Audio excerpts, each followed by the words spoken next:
panen kalinya Pak? Limbak tu panen yang kena limpah ya.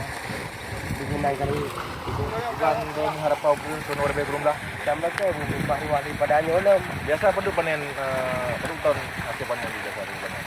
Dia panen biasanya ukuran hektar itu hektar. Betul lah. Itu pada betul lah. Ya, lebih daripada hektar lagi. Pernah kendala lagi? Kendala yang tidak ampun pertama tu. Itu lem. Terlep ampun lah. So sana.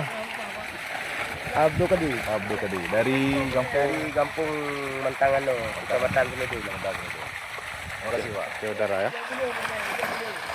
Warahmatullahi wabarakatuh. Para pemirsa, para pendengar. Kami Jinona di kampung Mantangano, Kecamatan Senudun, Kabupaten Jawa Barat. Pada orangnya terjadi panen perdana. Angkut bulu. Bandung. Dari Kulam Tungku Abdul Kadir ya. Yang hasil sekitar leton ya. Cuma kendala wujud lagi tagandanya burungnya butuh alat angkut perahu nggak mungkin lagi yo ya. Dan begali Tungku Abdul Kadir menuju ke benar jalur ya semacam sarana lah, jalur umpun tambah bejut. Nyona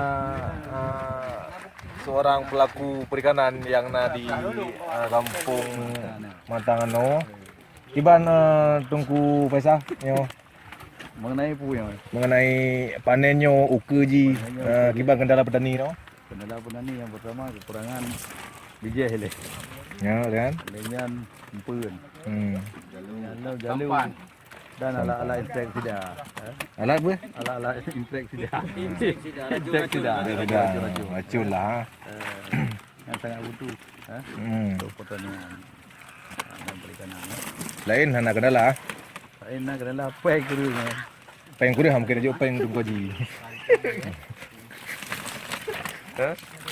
Saya nak kendala apa kendala teman-teman polisi benar. Atau motor bok benar. Hanya mungkin langsung lokasi jembatan yang ada produksi. Ya, benar. Motor lebo. Karena Gatnya hasil wawancara sebutnya sekitar po 6-15 di kampung Mantangano, Kecamatan Senudun, Saudara. Semoga dapat ditanggapi oleh pihak terkait.